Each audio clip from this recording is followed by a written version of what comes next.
आशीर्वाद जिंदाबाद। अब आपके आशीर्वाद की इनको जरूरत है। आप ये ध्यान रख लेना, कम समय है, काम ज्यादा है। आप ये बताओ रवि प्रकाश कुशवाहा कौन कौन बनोगे, जरा हाथ उठा के बताओ। अगर रवि प्रकाश कुशवाहा सब लोग बन गए, अगर जितने लोग यहाँ बैठे हैं,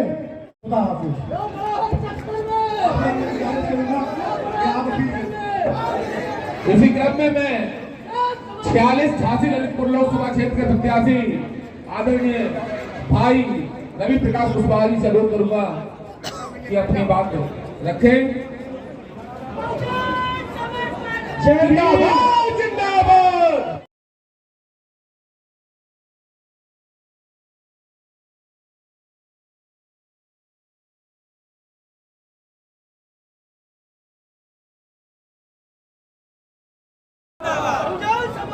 बहुजन समाज पार्टी कि मैं तो फकीर हूँ, थैला लेके चला जाऊंगा।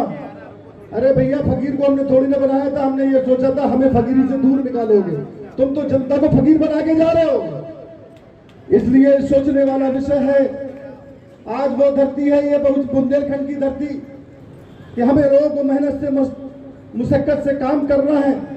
अगर वाकई रिजल्ट आना, मुझे उम्मीद है, ये बुंदेलखंड है, ये झांसी लोकसभा है। झांसी लोकसभा से वो लोग यहां से निकल के गए, पूरे देश के अंदर काम कर रहे पार्टी मूवमेंट के। मैं आपसे ये बात कहना चाहता हूं, आप लोग जिस तरीके से आप इतनी बड़ी तादाद में आए हैं, मुझे उम्मीद नहीं थी। 1 तारीख को केवल संदेश आया और आज 3 तारीख है। आप बता सकते 2 दिन में कोई बड़े से बड़ा नेता, इतने बड़े से बड़ी पार्टी इतनी लोगों को नहीं बुला सकती, लेकिन बहुजन समाज पार्टी की नेता बहन कुमारी मायावती जी अगर एक संदेश देती है तो एक एक कार्यकर्ता रोडों पर उतरने के लिए मजबूर हो जाता है और दिल और दिमाग से अपने रोडों पर पहुंच जाता है।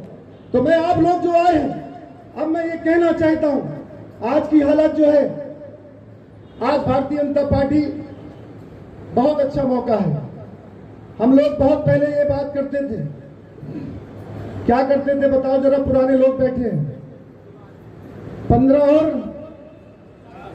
अब हम कुछ नहीं कह रहे, अब तुम समझदार हो भाई, हम 15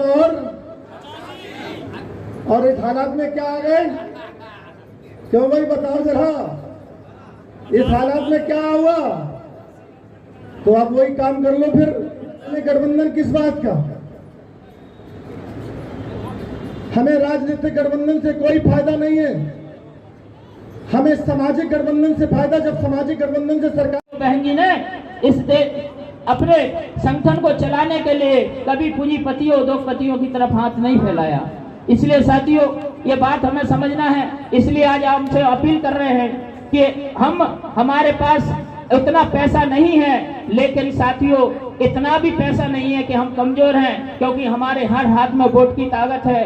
अगर हम बहुजन समाज के लोगों को, SC ST OBC माइनॉरिटी के लोगों को इकट्ठा कर ले, और साथियों हम अभी जो मोदी जी ने इलेक्ट्रल बॉन्ड की व्यवस्था की थी, इलेक्ट्रल बॉन्ड के माध्यम से पैसा इकट्ठा किया, तो उन्होंने पहले नियम लगाया कि इस इलेक्ट्रल बॉन्ड को कोई ITR के तहत भी नहीं पूछ सकता, किसी को जानकारी लेने का अधिकार नहीं है, देश की जनता को जानकारी लेने का अधिकार नहीं है। तो जब ये बात सुप्रीम कोर्ट में गई, तो सुप्रीम कोर्ट ने संविधान का अधिकार देते हुए कि संवैधानिक अधिकार है इस जनता को इस बात को जानने का, तो साथियों ये उजागर हुआ।